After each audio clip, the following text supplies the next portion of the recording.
मैं हूँ लीना शर्मा।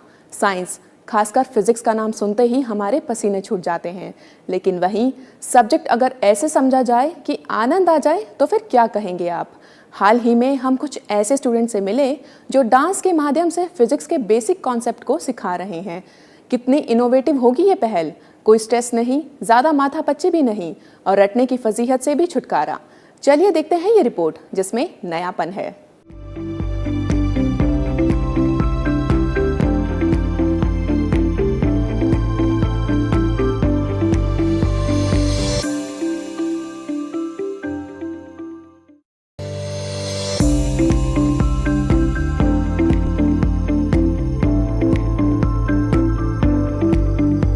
रात जागते कटी, हाय हाय क्या होगा सुबह। साइंस और फिजिक्स के आम सवाल भी पसीने छुड़ा देते हैं। जवाब क्या लिखेंगे? पढ़ा और रटा तो है, पर कॉन्फिडेंस नहीं। पास होने लायक नंबर तो आ जाएंगे, पापा मम्मी का क्या रिएक्शन होगा? यानी तनाव की तमाम महीन परतें मन पर डूबती उतराती रहती हैं। जबरदस्ती बिन बुलाए आप कहेंगे, हाँ ये मेरे साथ भी हुआ करता था स्कूल में। बिल्कुल नहीं पसंद। मैथ्स का तो चलो ठीक है, अच्छा होता है कैलकुलेशन, पर जो फिजिक्स होता है उसका कैलकुलेशन मैथ्स से भी आगे होता है, वो बिल्कुल नहीं पसंद। कोई भी समझा लो, नहीं समझ में आने वाला। हाँ, फिजिक्स है, केमिस्ट्री, सब थोड़ा तो सब पढ़ना पड़ता था हमें। बायो तो थोड़ा समझ में आ भी जाता था, लेकिन फिजिक्स और केमिस्ट्री में थोड़ी सी प्रॉब्लम होती थी। फिजिक्स थोड़ा कैलकुलेटिव है। कैलकुलेशन पार्ट को अगर थोड़ी अच्छी तरह से डील कर ले तो फिर अंडरस्टैंडिंग पार्ट जो है वो हम नाउअडेज मतलब ये थोड़ा सा बहुत अच्छा हो गया कि हमें ऑडियो विजुअल एड मिल रहे हैं। तो जिस समय हम पढ़ाई करते थे तो सारे बुक्स लेके बैठना पड़ता था। अब तो बहुत आसान है बच्चों के लिए। अब वो ऑडियो विजुअल भी है। मैम उसकी एक्स्ट्रा क्लासेस मैम अलग से, मतलब मैम हर एक बच्चे को मैम पहले पूछना चाहिए कि उनका क्लियर हुआ है या टॉपिक नहीं हुआ। मैम फर्स्टली ये पूछना चाहिए, और मैम नहीं हुआ तो उनको अलग से बताना चाहिए। और अगर कोई नहीं समझ पा रहा है इस फॉर्म में तो उसको अलग फॉर्म में समझाना चाहिए टीचर को। अक्सर नतीजे आने के बाद मार्कशीट अलमारी की सबसे निचली परत का हिस्सा बन जाती थी। ऐसी हालत अक्सर होती है स्टूडेंट्स के साथ। ये सच है कि हर विषय पर हमारी कमांड नहीं हो सकती। कुछ में तो पढ़ने की जरूरत तक नहीं होती है हमें, कुछ में श्रम से रास्ता निकल आता है। तो कई ऐसे सब्जेक्ट भी रहे जो भैया काबू में कभी आए ही नहीं।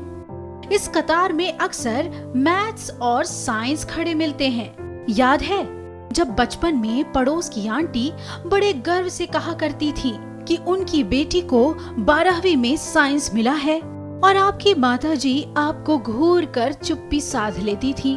बड़ी फजीहत होती थी तब, और लगता था कि काश साइंस की आत्मा को कोई सरलता से समझा पाता, काश लर्निंग भी फन होती। तो हाल ही में एक ऐसी अनूठी पहल देखने को मिली।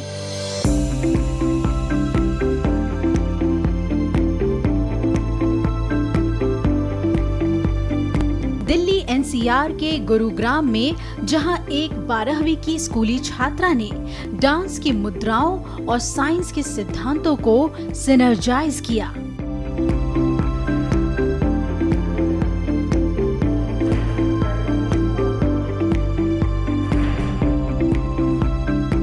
पहले भी मेरे को लगता था नथिंग इज़ रिलेटेड, स्कूल अलग, पढ़ाई अलग एंड फिज़िक्स अलग, आई मीन डांस अलग। बट जैसे मैंने ज़्यादा देखने लगा, क्योंकि फ़िज़िक्स इतना टफ़ लगता था मुझे भी, बीच में बहुत टफ़ लगता था। मतलब मज़ा आता था बट करने का मन नहीं करता था, because it use to be hard, मतलब बहुत टफ़ लगता था। तो डांस एक ऐसा मीन्स है, क्योंकि मैं डांस करती हूँ, कि मैंने सोचा कि एक बार मैंने कुछ स्टेप किया, मैं गिर गई, बट दोबारा एक स्टेप किया डिफरेंट तरीके से, मैं नहीं गिरी, या वो ईजी हो गया ज़्यादा। तो उससे मेरे को लिंक आया कि फ़िज़िक्स एंड डांस एक्चुअली बहुत एक दूसरे को हेल्प करते हैं एक्सप्लेन करने में, दोनों सब्जेक्ट्स एक दूसरे को। तो मेरे को लगा कि फ़िज़िक्स को थोड़ा इंटरेस्टिंग बनाने के लिए और थोड़ा कम टफ़ करने के लिए, प्रमोट करने के लिए सब्जेक्ट डांस का यूज़ हो सकता है, एंड डांस को भी एक और डायमेंशन देने के लिए फ़िज़िक्स का यूज़ हो सकता है। फिजिक्स का नाम सुनते ही हमारे दिमाग में संख्याओं और फॉर्मूला नाचने लगते हैं। आज हम आपको बताएंगे कि कैसे Newton law of gravity, kinetic energy, Newton second law of motion, torque और फ्रिक्शन जैसे कॉन्सेप्ट का इस्तेमाल डांस में भी किया जाता है। इस कवायद का कुल मकसद रूखी किताबों और अलसाए क्लासरूम से इतर कुछ करना है। ज्ञानार्जन को आम जिंदगी या सही कहें तो आनंद से जोड़ना है। देखिए न्यूटन लॉ और टॉर्क प्रिंसिपल जैसे जटिल सिद्धांत और डांस का तालमेल, और कैसे पेंसिल टर्न या स्विंग में ये कॉन्सेप्ट्स पेवस्त हैं। ध्यान से देखिए।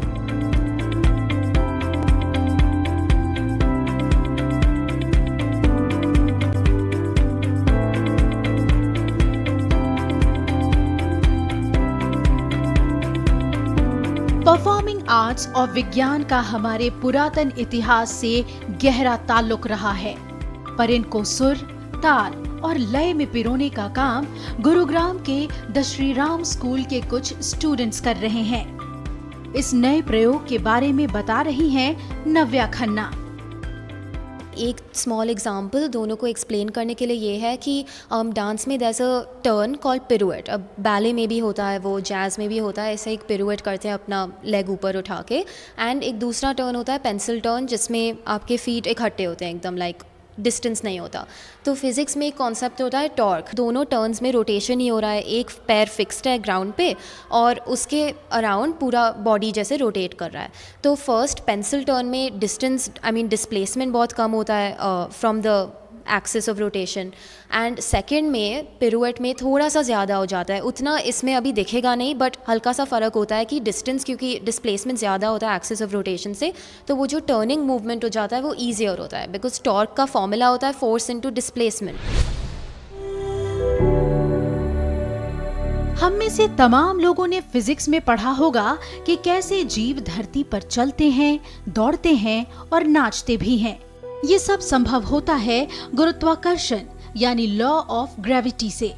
आम भाषा में कहा जाए तो वो बल तो धरती के द्रव्यमान या मास से पैदा और संचित होता है। आपका जो वजन है ना, ये भी ग्रेविटी की वजह से है। जानते हैं, हम सभी पढ़ते हैं कि न्यूटन ने गुरुत्वाकर्षण की खोज की थी।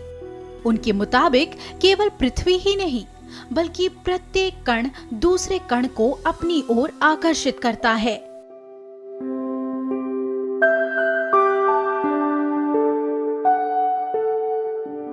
प्राचीन भारत में महर्षि भास्कराचार्य ने न्यूटन से लगभग 500 वर्ष पूर्व ही पृथ्वी की गुरुत्वाकर्षण शक्ति पर एक पूरा ग्रंथ ही रच डाला था, सिद्धांत शिरोमणि गोलाध्याय।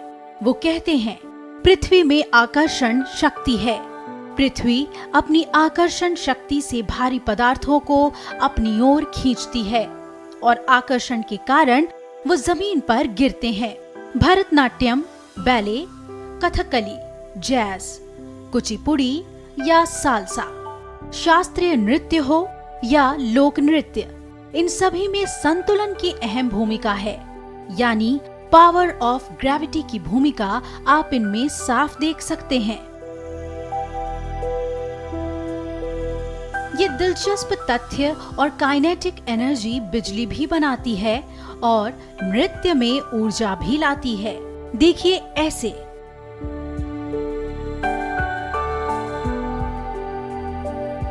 जान लीजिए, काइनेटिक एनर्जी फिजिक्स का एक महत्वपूर्ण सिद्धांत है।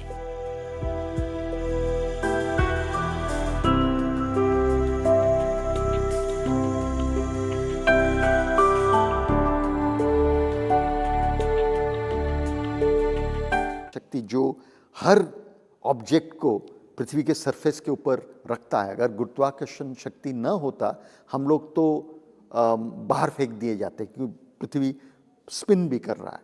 गुरुत्वाकर्षण शक्ति की वजह से बहुत सारी जो लूज वस्तुएं हैं वो पृथ्वी के सरफेस के ऊपर अपने आप को बजाय रखे हुए हैं।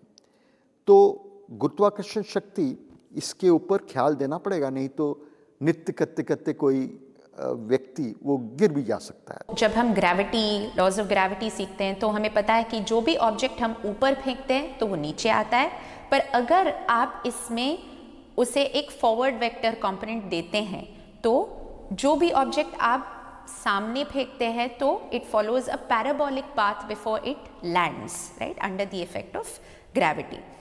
तो ये ऑफ कोर्स हम यूज़ करते हैं लीप्स और जंप्स में, बैले में हो या भरतनाट्यम में हो। जब हम एक फॉरवर्ड जंप इनिशिएट करते हैं तो वही कॉन्सेप्ट जो हमारे बॉडी के सेंटर में कॉन्सेंट्रेटेड है हमारा वेट, उस पॉइंट को अगर हम रेफरेंस पॉइंट लेके चलें, that point will follow a parabolic path. Newton के पहले नियम के मुताबिक कोई चीज तब तक स्थिर अवस्था में ही रहेगी जब तक उस पर कोई बाहरी बल ना लगाया जाए, और अगर वस्तु गतिशील है यानी मोशन में है तो वो तब तक एक समान गति से चलेगी जब तक कि उस पर बाहरी बल लगाकर उसे स्थिर न किया जाए। इसे हमारी नृत्य की मुद्राएं कैसे समझाती हैं?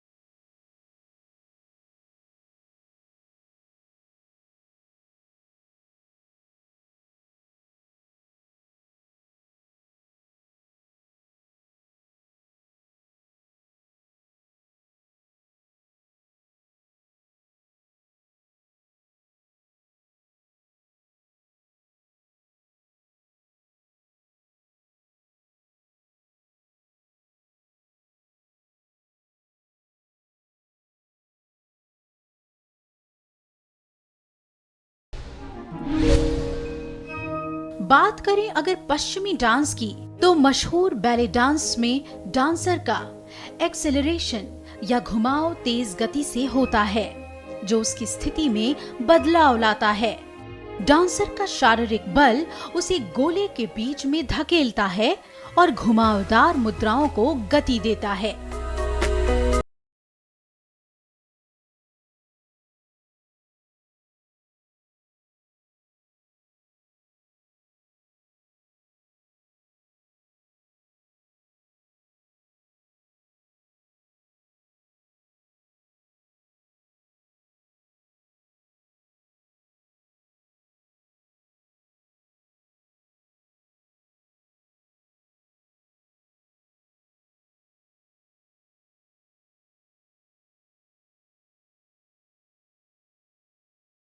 यानी वेलोसिटी की दर उस पर लगी शक्ति के बराबर होती है, और वेलोसिटी की दिशा वही होती है जो लगे बल की दिशा होती है।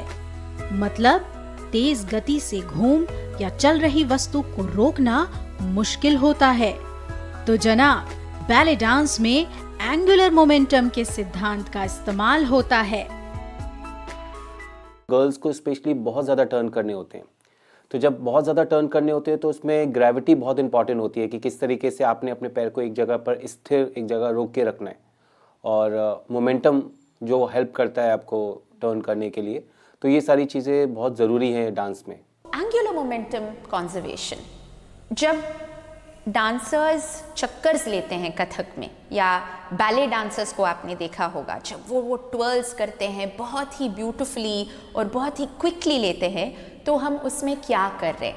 हमारे मूवमेंट्स में एक चीज़ इनकॉर्पोरेटेड है, आप नोटिस करेंगे कि हमारे हैंड्स के जो यूज़ टर्न्स करते समय, हम कभी भी हमारे हैंड्स को ऐसे एक जगह नहीं रखते, हैंड्स को हम मूव करते हैं बाहर से अंदर, बाहर से अंदर। ये बहुत ही कॉमन मूवमेंट है सारे डांस फॉर्म्स में। आप कथक ले लीजिए, भरतनाट्यम ले लीजिए, बैले ले लीजिए। ये क्यों कर रहे हैं हम? क्योंकि आप जब एक स्पिन करना शुरू करते हैं तो आपने एक मोमेंटम उसमें क्रिएट किया है। जैसे ही आपने अपना रेडियस कम किया, बॉडी का, ऑब्जेक्ट का रेडियस आपने कम किया, तो आपको ज़्यादा स्पिन मिलता है, क्योंकि आपको वो एंगुलर मोमेंटम कंजर्व करना है। आपका बॉडी ये डेफिनेटली ओबे करेगा।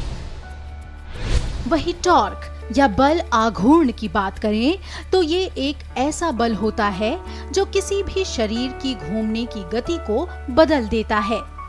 ये किसी भी वस्तु को उसकी एक्सिस पर घूमने में मदद करता है। कुल मिलाकर ये एक दिशा और दशा बदलने वाला बल है। मसलन इस दरवाजे को देखिए, इसका खोलना या बंद होना भी टॉर्क के सिद्धांत पर आधारित है। ऐसे ही एक बैले डांसर डांस के दौरान पेंसिल टर्न या स्विंग करते वक्त टॉर्क का ही इस्तेमाल करती है। वैसे टॉर्क के सिद्धांत का इस्तेमाल कथक में भी होता है। जब बल देकर टॉर्क को बढ़ाना हो तो डांसर के घूमने से टॉर्क बढ़ता है और जब एक पैर दूसरे पैर को छूता है तब टॉर्क कम होता है, पर मुड़ने पर मुश्किल आती है। लेकिन जैसे ही गति बढ़ती है टॉर्क भी बढ़ने लगता है। प्रोफेसर पैट्रिक दास गुप्ता बताते हैं कि कैसे भारतीय नृत्य और पश्चिमी नृत्य में टॉर्क का इस्तेमाल किया जाता है।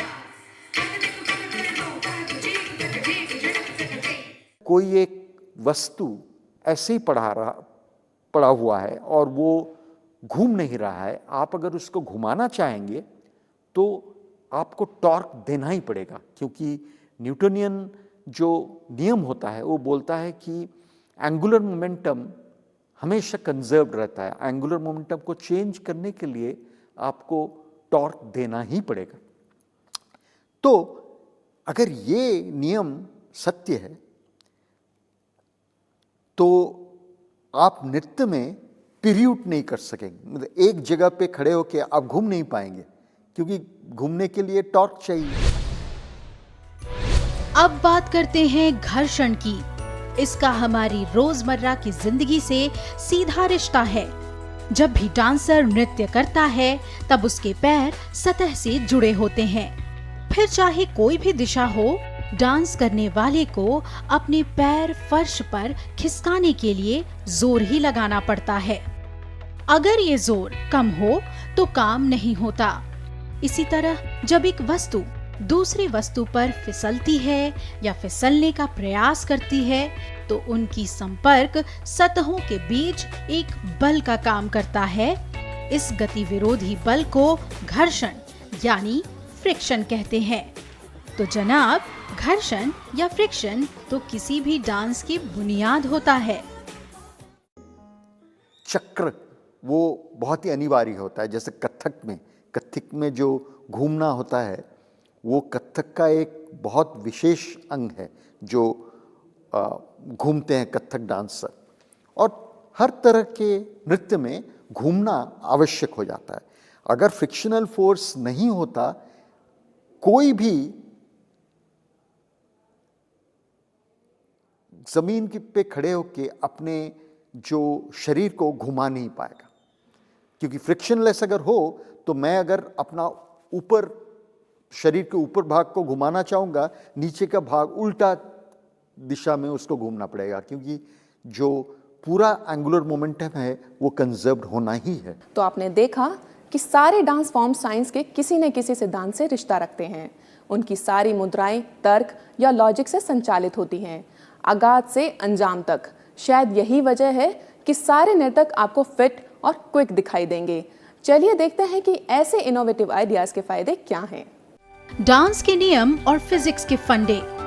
आम विद्यार्थी के मन में साइंस के विषयों का डर भगाना, गांव-गांव में विषय का प्रचार प्रसार बढ़ाना, साइंस के विषयों को प्रासंगिक लाभप्रद बनाना, देश में वैज्ञानिक विचार को बढ़ाना, वैज्ञानिक शिक्षा को आनंद से जोड़ना, जड़ मानसिकता से निजात पाना। इसमें भी 6-7 घंटे हर रोज प्रैक्टिस करना पड़ेगा, लेकिन प्रैक्टिस करने के लिए वो हिचकिचाते हैं क्योंकि वो डरे रहते हैं। क्रिकेट या कोई खेल हो वो डरते नहीं है, वो बहुत अच्छा लगता है खेलने में, बहुत शरीर को बहुत अच्छा फील होता है। तो ये डर दूर जब ही होगी आप अगर फिजिक्स को बहुत दिलचस्प बनाएंगे, रोचक बनाएंगे। तो बहुत सारी चीज़ें जो फिज़िक्स को रोचक बनाते हैं। फ्यूचर गोल ये है कि यूजुअली मैंने अपनी कंट्री में भी देखा है कि यूजुअली बच्चे उतना साइंस नहीं लेते हैं, घबरा जाते हैं, इतना मोटा मोटा बुक्स होता है, इतना हार्ड सब्जेक्ट होता है। एंड मैंने ज़्यादातर देखा है कि स्पेशली फील्ड्स लाइक इंजीनियरिंग वगैरह में बॉयज़ का रेशियो बहुत होता है। I am talking about India only सिर्फ, तो बॉयज़ का रेशियो काफ़ी ज़्यादा होता है। तो इस पेपर से मेरा मीन्स है कि वो एक जेंडर स्टीरियोटाइप जो है गर्ल्स एंड बॉयज़ का साइंस एंड डांस को लेके, उसे ब्रेक करें, उसे तोड़ें एंड दोनों को इक्वल इम्पॉर्टेंस मतलब दिया जाए, ऐसा नहीं है कि कोई सब्जेक्ट ज़्यादा इम्पॉर्टेंट कोई कम। तो दैट्स माय गोल कि इस पूरे कंट्री में मतलब हम प्रमोट करें कि आप साइंस अगर आपको अच्छा लगता है आप ले सकते हैं, बिकॉज जस्ट एक दूसरा एंगल डांस दे देता है। तो अगर वो किसी का क्यूरियोसिटी या इंटरेस्ट भी स्पार्क कर देता है। जाते जाते एक बात और, विज्ञान भेदभाव नहीं करता। आपकी इच्छा हो, प्रतिभा हो और कड़ी मेहनत करने की कुव्वत हो तो पीसीएम क्या और पीसीबी क्या, किला जरूर फतेह करेंगे आप। नव्या और इनके साथी आपका रास्ता आसान भी तो बना रहे हैं। फिर चाहे पढ़ाई हो, रोजमर्रे की जिंदगी हो या खुशी के मौके पर किया गया डांस, हमारे जीवन के हर पहलू में साइंस, खास तौर पर फिजिक्स, हमारी परछाई बनकर साथ रहती है, विचरती है। अगली बार जब भी आपके पांव थिरके तो बस फिजिक्स के इन सिद्धांतों को जरूर याद करें और नृत्य को लेकर अपना नजरिया बदलें। फिलहाल इस कार्यक्रम